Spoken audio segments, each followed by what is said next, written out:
Scarlet Knight side of things normally. Thompson again.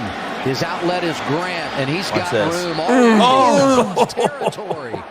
Now, he's knocked out. This defender's knocked out, but this wasn't a lowering the head situation. He lowered his shoulder. Look, he lowers the shoulder into. You got hit so hard in the chest, it knocked you out up top. Because, oh boy, I remember this. He was out cold. Oh, yeah, you're done. Out absolutely cold. But this is a clean hit. This is a clean hit on both sides. This is running angry as part of the game. It's part of the game, right? We talked about it yesterday. We led up the show with it yesterday. There was nothing. There was no dirty intent. There was no malice. He was finishing a run. I will say, though, I still do not understand, and not one person can explain to me how there is never offensive targeting called. Nobody can explain it to me. How is it dangerous for me as a defender to lower my head into you, but it's not dangerous for you to lower your head into me? And we see it all the time. We see it all the time in college. We see it all the time in the NFL. And you never see it called. Now, my thing is, I feel like if the runner is lowering his head and the defender is lowering his head and they meet like this, it should be offsetting. It should be offsetting. Or it's warnings. Warnings. But I still again feel like college football should adopt the flagrant 1 and flagrant 2 when it comes to targeting. Flagrant 1 is your absolutely intent, trying to take a guy out, launching. It's obvious. And we see those every now and then. Just absolutely obvious. You saw it in Oklahoma TCU, I'm going to be honest with you. When Dylan Gabriel slid and the guy from TCU basically tried to put him in the triage tent. Rutgers, Ohio State, stuff like that. We see it.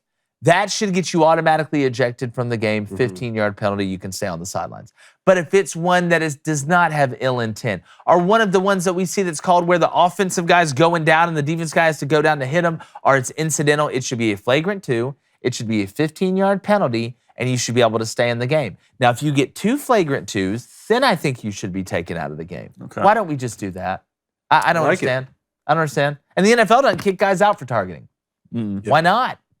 Why do we do it in college? I would probably an offensive player probably lowers his head more than a defensive. Agree 100%. Running backs probably do it more than anybody. Yeah. And people got to realize, like, they're doing it to get in football, the low man wins. Yep. All right? No matter if you're tackling, doesn't matter if you're running the ball, the low man wins. So they're trying to get the lowest, and your head just kind of naturally goes down. But I agree, there should be warnings given out or something like that, but the offense does not get called for it at all, and that needs to start being a thing because it's just as dangerous. How could it not be? Yeah, well, what you're going to find out, what would happen if they started calling offensive targeting is you would see more guys standing up and getting hit. Yeah. And people would realize how ridiculous some of this targeting stuff is. Yeah. I think it would expose it. I think calling offensive targeting more would expose it. That it's sometimes it's a part of the game. There's sometimes where there's ill intent, but sometimes it's just part of the game. I really feel like it would almost backfire on them. One of the most common coaching phrases for ball carriers is run behind your pads. That's exactly right. How can you, it's very tough to run behind your pads and have your head completely up at a 45-degree angle. You know, if you're running behind your pad, naturally your head is down. And it is dangerous, and they're trying to do what they can. But I like the flagrant 1, flagrant 2 route that you're talking about. Yeah, because again, they talk about lowering the crown of the helmet, right? Lowering the crown, that's unbelievably dangerous to where my head's so low that my crown's facing forward. But as a defensive guy, we talk about leverage. You know, you tackle behind your pads, but you have to see what you hit.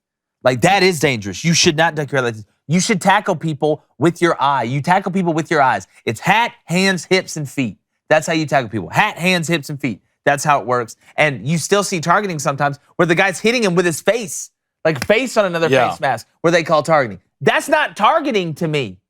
I thought targeting starting out was I am lowering the crown of my helmet. Why? Because it keeps me from breaking my neck. Your spine. Targeting was about not breaking your neck, not preventing concussions. Now, I know sometimes that goes hand in hand, but hitting somebody with your face, hitting somebody with your mask, hat, hands, hips, and feet, that is not targeting. That's football, and sometimes it happens. Now, you don't want to hit them. You don't go aiming for their face. But guess what? When I'm going to hit you like this and you want to get low, sometimes you lower in my level and our faces do hit. But most of the time, I'm trying to hit you in my aiming point on your body, whether that's a side profile, whether that's head on. I'm trying to get lower than you, tackle you with my face, have better leverage, drive my feet and hips, and roll through it. Hey, guys, appreciate you watching. Make sure you subscribe to the channel. Hit that like button. Turn on that notification bell as well. Going to keep bringing you great content all through the beautiful sports season, which we all know never ends.